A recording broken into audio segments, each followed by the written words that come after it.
Hi, this is Dr. Cyrus Veil, child psychologist. One of the most common complaints that we hear of in child mental health is that my kid is defiant, and that it can be definitely a really big problem.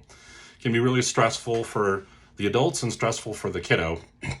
And I certainly agree that kids need to listen to their parents, although how to get them to do that and whether they should be listening to everything all the time gets really complicated because, as it turns out, even really quite well psychologically adjusted kids are only compliant about 80% of the time, as I understand it, the last time I heard.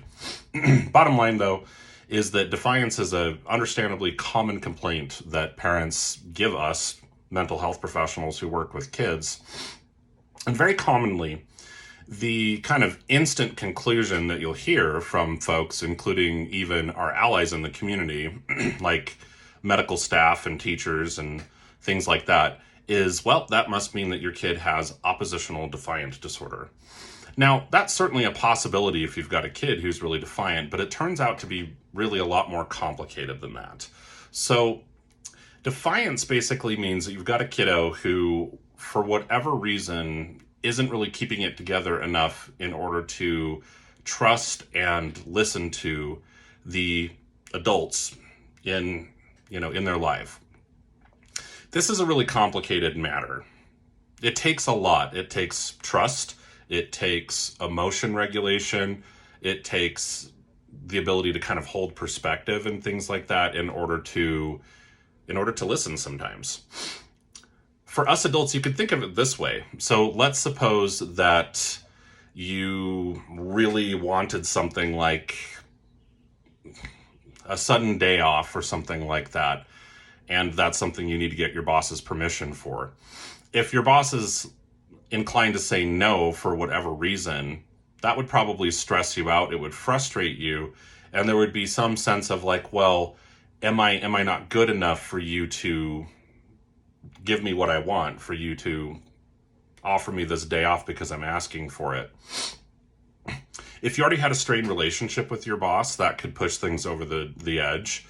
Maybe you don't have a strained relationship with your boss, but if you're dealing with a lot of stress in your life, going through a lot, maybe that's part of the reason you're asking for a day off, either because you need the time to go deal with something or you need the time to rest and decompress.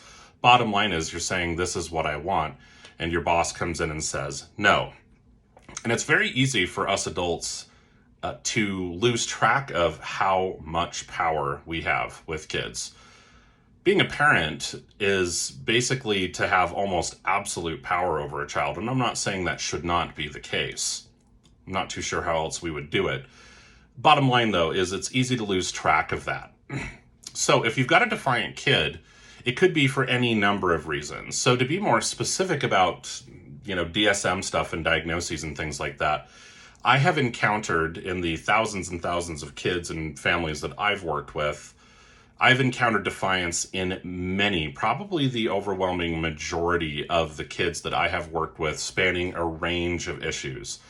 And in my work as a child psychologist, I have worked with depression, anxiety, ODD, ADHD, PTSD, autism, reactive attachment disorder, dissociative identity disorder, and the list goes on. It's not anything special about me, but just having done what I do for quite a while now, I've basically seen, well, probably not at all, because that's quite a claim to make, but I've seen a lot. And so defiance ends up being a common presenting problem, and it's a common struggle for kids who are struggling emotionally and behaviorally, or developmentally perhaps. However, it doesn't end up helping us figure out what exactly is going on by itself. And that takes a lot of digging underneath the kind of surface, I suppose, and wading through a lot of other details. Like, does this kiddo seem to have a mood disturbance? Is this kid dealing with a lot of anxiety?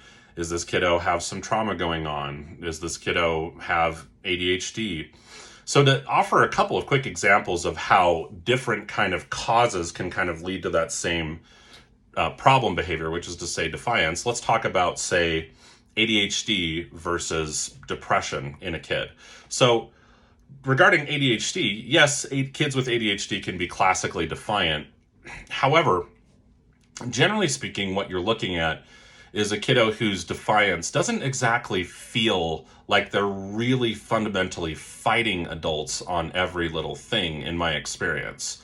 If you're talking about basically just sort of pure ADHD, as it were, what you're usually talking about is a kiddo who just can't slow themselves down enough in order to listen as much as they should.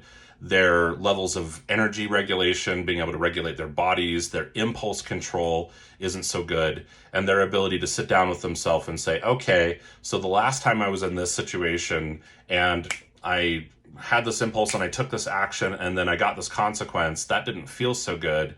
So maybe now, I should slow down and think about this.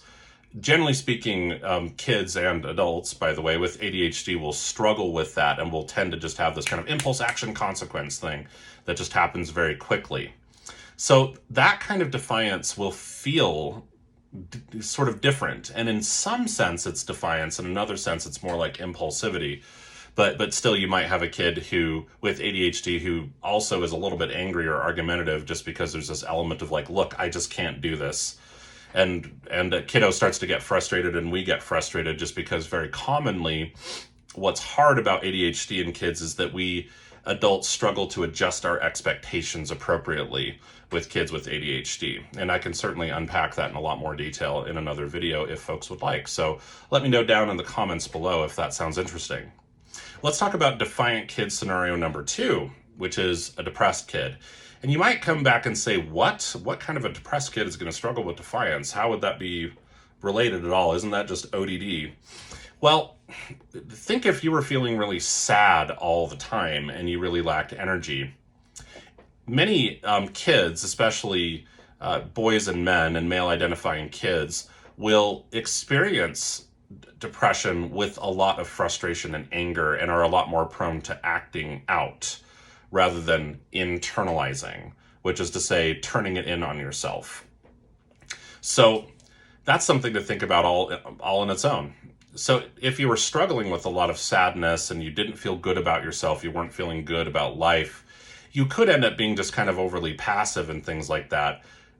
You also very much could be really prone to anger and outbursts and things like that, and sort of also feeling like people don't get you, they don't understand you, they don't understand what kind of pain you're in, and life just kind of stinks anyway, so why bother, kind of thing. And that can be the kind of underlying structure sort of driving the defiance. Now, why should you care about these differences? Well, for one, it's just really important for folks out there in the community to watch out for the defiant kid, therefore ODD thing. Because if you were really struggling with a lot of ADHD, say, or depression, say, or anxiety, or trauma, and outwardly you were acting out because you just didn't really know what else to do, and you had a 9-year-old brain, and you just didn't have the perspective to sit down and try to say, like, look, guys, I'm actually really hurting, and I don't know what else to do, and I'm not making great choices. If you were just treated like you were just a behavior problem, and that's it, not that kids with ODD are just a behavior problem, and that's it, but do you see where I'm going with this? We miss something, and we end up, we're going to fail to address the underlying cause, which is a problem, and we're also missing something really important when it comes to being able to attune to, cultivate empathy with, and be able to appropriately validate this kiddo, as well as to help this kiddo organize feelings, which is really, really important. Because if we're just focused on the angry, outer, acting out part of things, we really miss the underlying kind of driving pain. Remember that anger is a secondary emotion, and it only comes with the primary emotion of pain, things like fear, sadness, guilt, shame, trauma, things like that. That's why we should really care, because it really makes the difference between something that's just kind of like, just not quite clicking correctly, and something that really can be helpful for all parties involved, including kiddo and adults supporting that kid. So yes, I think it's really important to think about defiance as being kind of like a sort of a problem. I mean, it's absolutely a very important clinical problem, if I can use the word clinical, just from my perspective.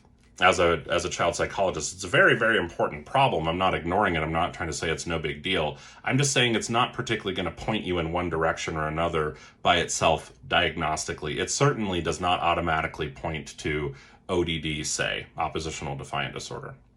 So at any rate, I hope this was helpful. This is Dr. Cyrus Veil, about to sign off. Stay tuned for more content. I know I've been a little bit off and on. I've gone through a lot in the last few months of my life, and I am looking forward to being more consistent. So off we go here.